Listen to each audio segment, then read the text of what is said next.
You're watching How Leap. Let's see how to find your YouTube channel URL on both computer and mobile.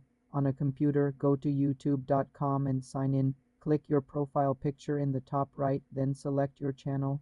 Your channel page will load. Look at the address bar in your browser. The URL shown is your channel URL. It will look like youtube.com/at your channel name or youtube.com/c/your custom name.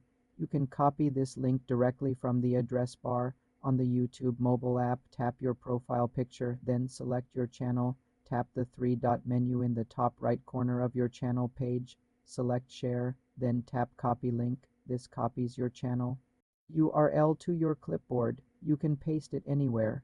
If you have a custom URL, it will start with U to become C or U to become at. If you don't have a custom URL, your channel may still have a long numeric URL. You can create a custom URL for free if you meet YouTube's requirements. At least 100 subscribers and a channel that is at least 30 days old.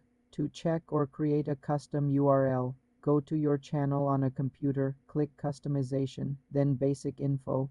Look for the option to set a custom URL. For more simple YouTube tutorials, subscribe to the channel.